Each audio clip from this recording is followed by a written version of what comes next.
두 번째로 조신학 방법에 있어서 삼위일체 한 분 하나님 중심적인 조직신학이 되어야 된다고 확신합니다. 왜냐하면 우리가 우주 창조를 누가 했을까? 이런 질문을 받았을 때 일반적으로 하나님이 우주를 창조했다. 틀린 얘기는 아니죠. 맞습니다. 그런데 한 가지 더 질문이 남게 되죠. 그렇다면 어떤 하나님께서 우주를 창조하셨을까? 이런 질문 앞에 우리는 좀 더 구체적으로 아버지 하나님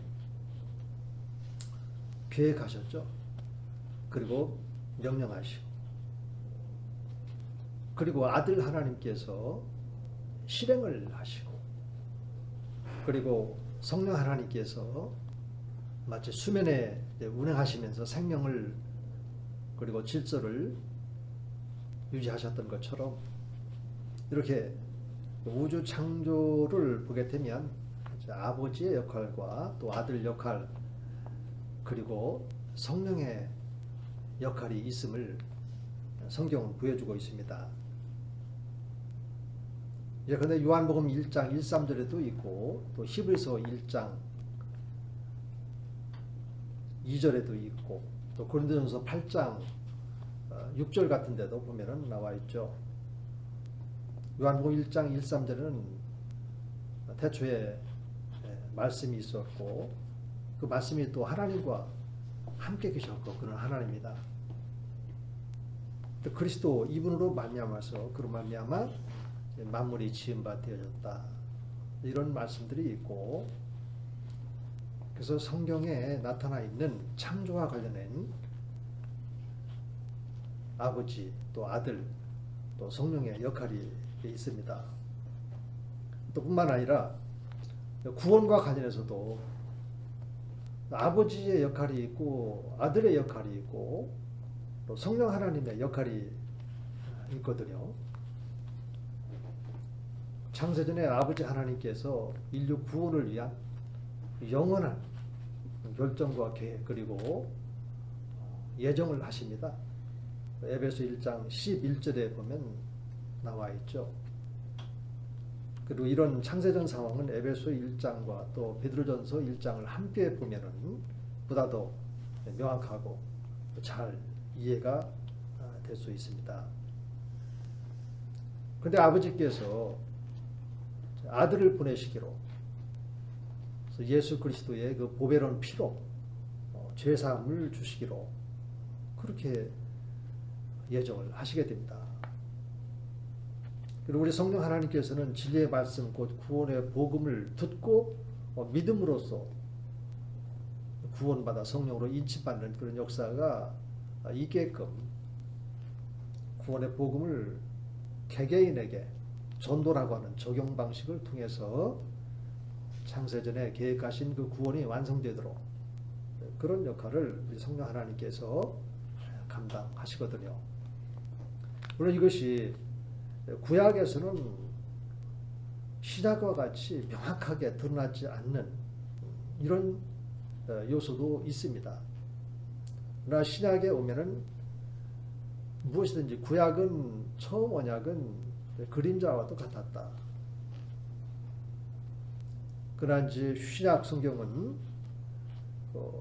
실체와도 같다라고 하는 그런 히브리서의 그런 말씀도 있는 것처럼 예수 그리스도가 이 땅 가운데 오심으로 말미암아서 창세전에 영원한 계획들이 명확하게 드러나기 때문에 신약에 보면 아버지께서도 예수 그리스도를 증언하셨다. 이런 말씀이 요한복음 5장 그 다음에 6장에 나와 있고 또 예수님께서 또 다른 보혜사 성령 그가 오시면 나를 증언할 것이다. 이런 말씀이 요한복음 15장 26절에도 그렇게 있고 그리고 우리 주 예수 그리스도께서는 이제 십자가에 모든 인류의 죄를 지고 가시고, 그리고 피 흘려 주셨다가 3일 만에 부활하시고, 이렇게 해서 장세전에 소위 말해서 구속사라고 하는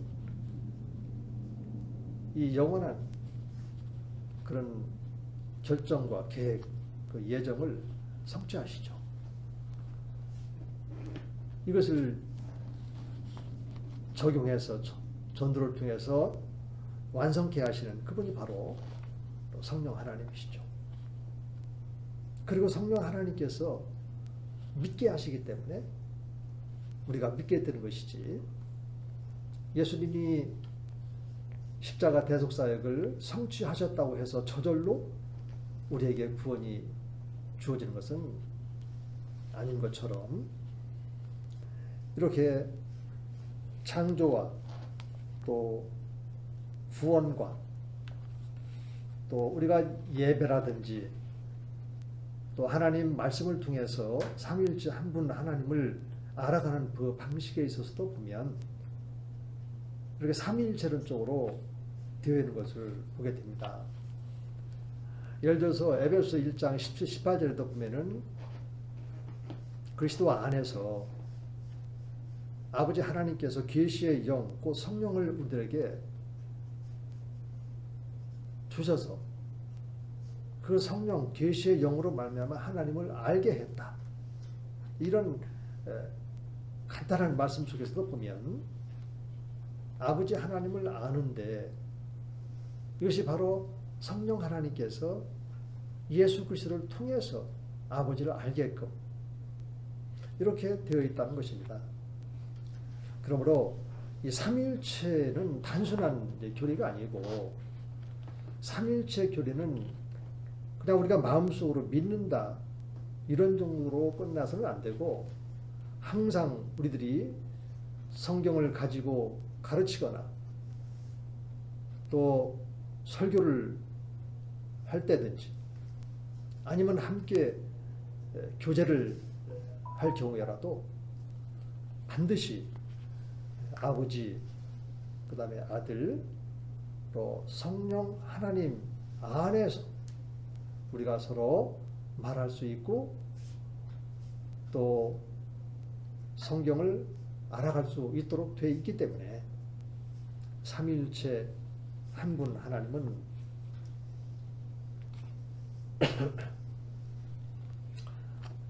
우리의 삶 깊은 영역까지 오셔서 지금 우리와 함께 하시는 분이다.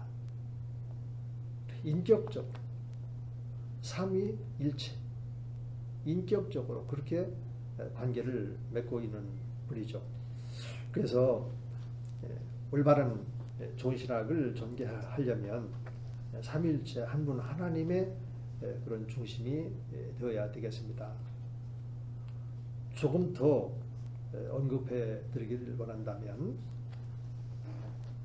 삼위일체 한 분 하나님 중심, 이거는 유르겐 몰트만 같은 그런 신학자가 또 사회적 삼위일체론이라고 하는 유명한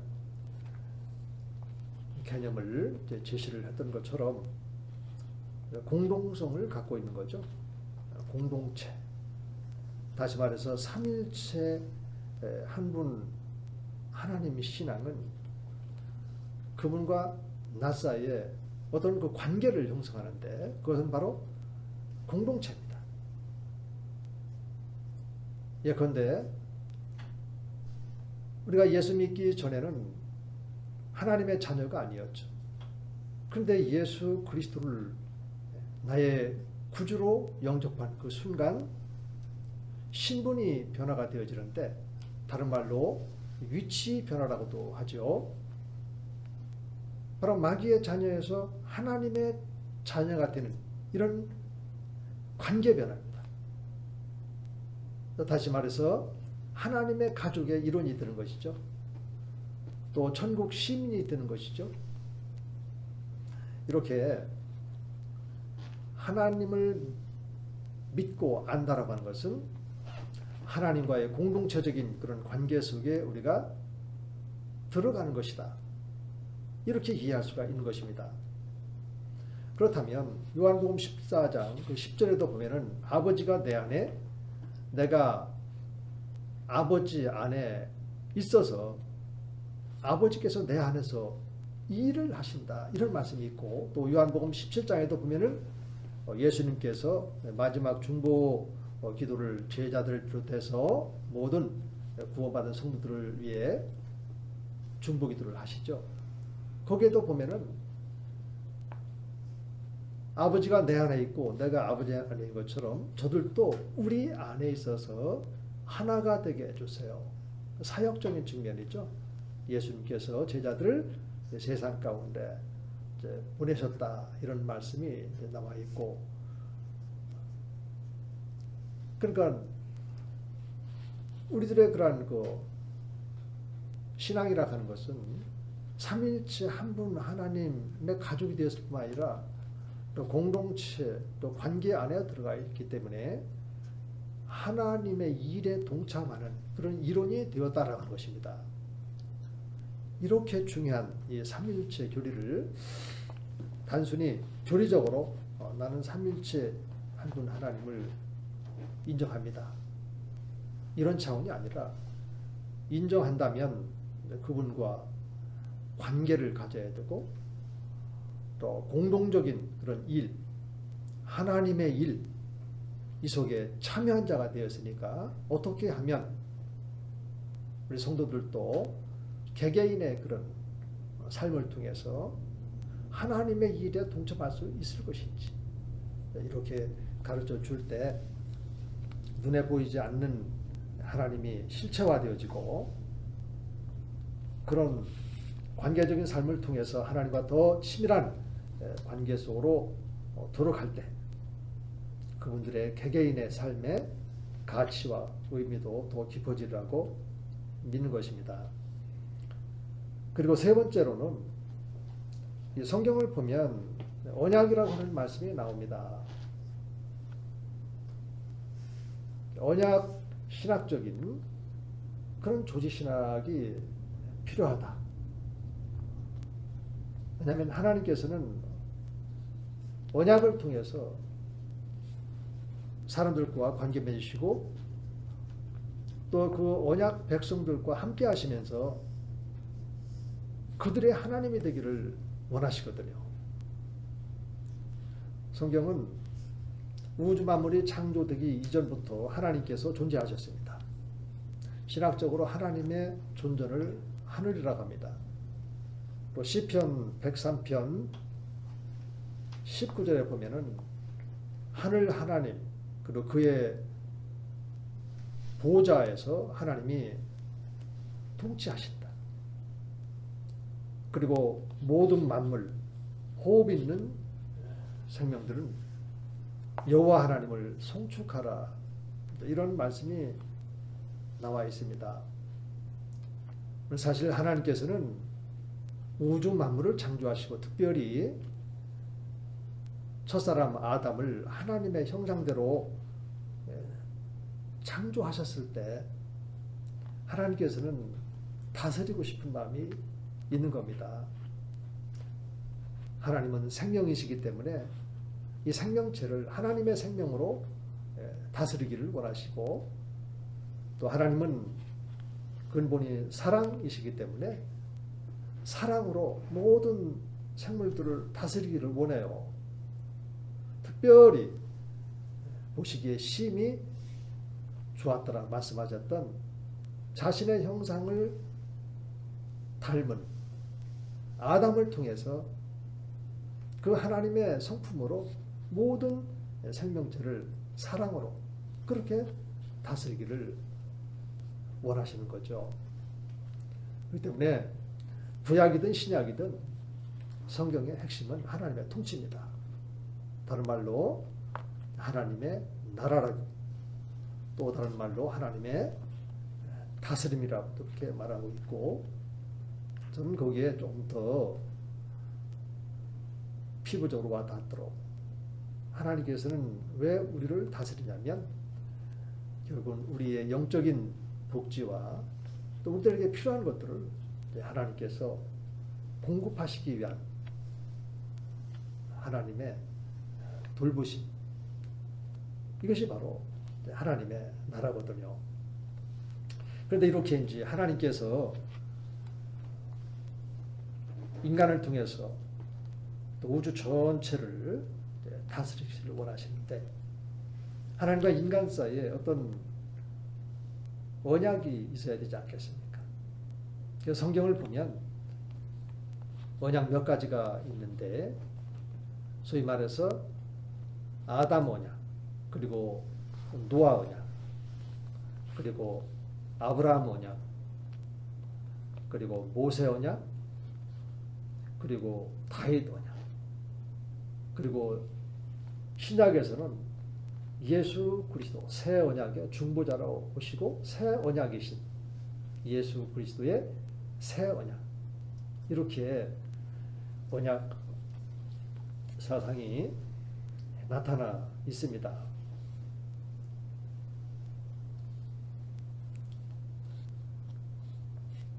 그런데 이 언약이 신학적으로,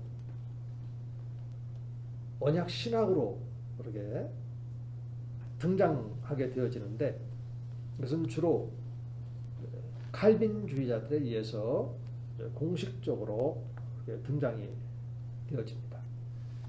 물론 당연히 성경에 있는 것인데, 원래 신학이라고 하는 것이 한 번에 다 모든 것을 포함할 수 있으면 좋겠지만, 신학은 끊임없이 발전적으로 또 보완적으로, 그래서 이제 종합적으로 이렇게 흘러오기 때문에 자칫 이 언약 사상에 대해서 놓쳐버리는 경우도 있어요. 칼빈주의자들이 언약 사상을 좀 더 구체적으로 제시했다는 점에서 평가받을 만한데, 그러나 이제 그들에게도 다소 부족한 점이 있어서 제가 구속사의 구조 연구라고 하는 논문을 통해서 표현하기도 했습니다만, 지금 여러분들과 함께 나누기를 원하는 또 부분이기도 합니다. 또 삼일째 한 분 하나님께서 창세 전에 결정하시고 계획하시고 예정을 하셨다고 했지 않습니까? 그 부분에 대해서 갈뱅은 평화회담이다, 이런 용어를 썼더군요.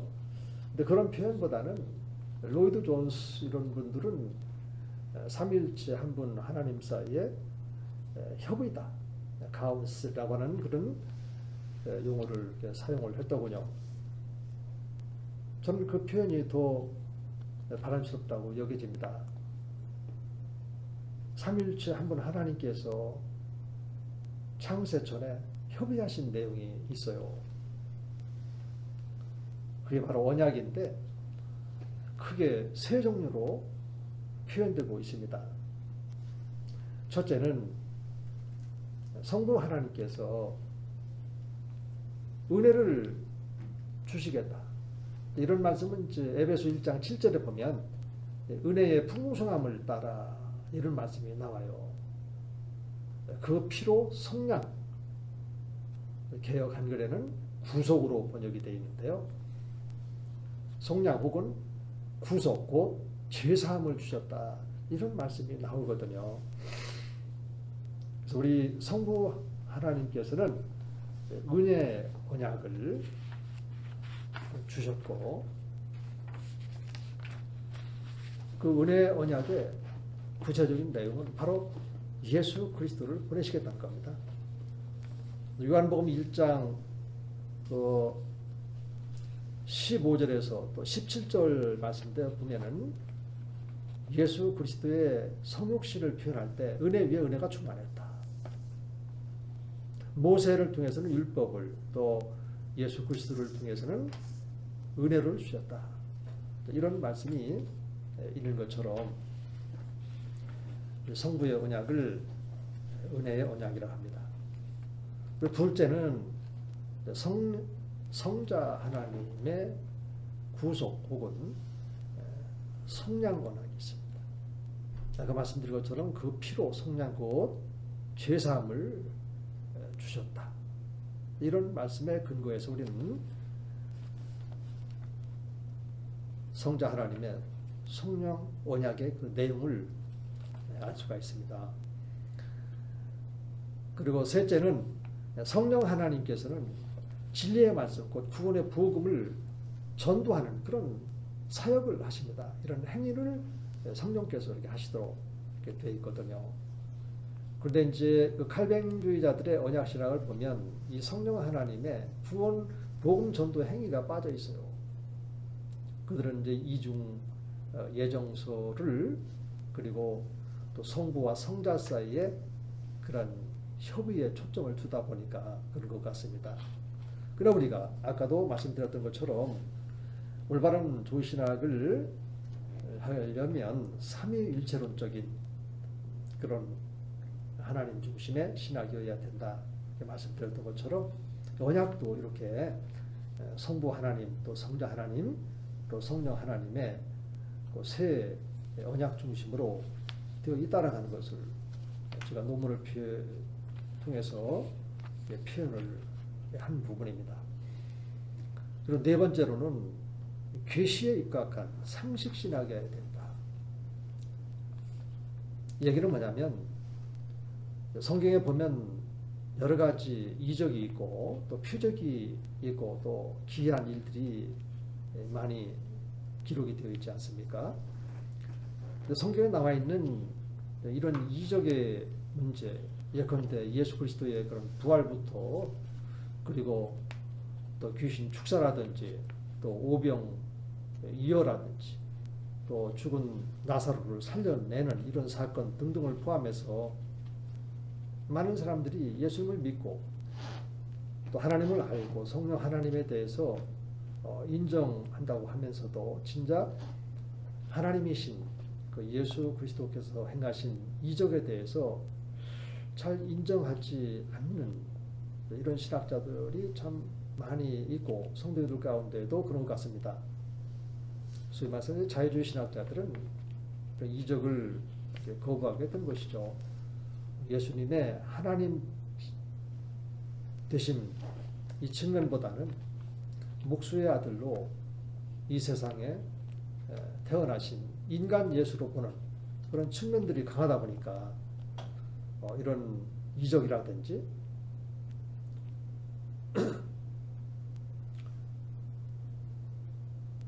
또 그분의 그런 능력에 대해서 부정하는 이런 경향성이 참 많이 있고요. 또 하나 우리가 계시에 가까운 상식 신학이 되어야 되는 이유가 있다면 우리가 성경을 읽고 해석하고 또 적용을 할 때 때로는 지나친 영해를 하다 보면은 신비주의에 빠지게 되고 또 성경을 그릇되고 그러다 보면 또 이 신앙생활에도 균형 감각을 잃게 되어지고 이런 일들이 많이 발생하거든요.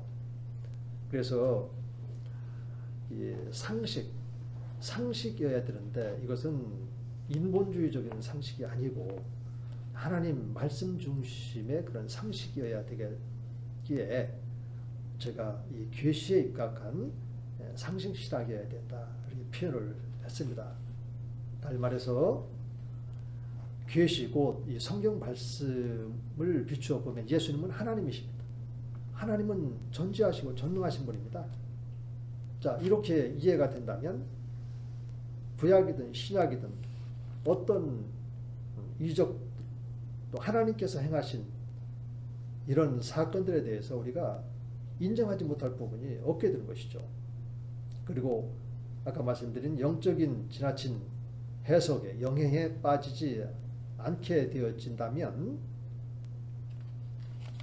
신앙생활에 있어서도 말씀 중심이고 또 상식적이고 이렇게 해서 균형 감각이 있는 소위 말해서 건강한 그런 신앙생활을 우리가 할 수 있도록 훈련시킬 수 있다는 점에서 계시에 입각한 상식 신학이어야 된다 이렇게 말씀을 드립니다. 자, 오늘 이 시간 여기까지 하고 다음에 다시 하도록 하겠습니다.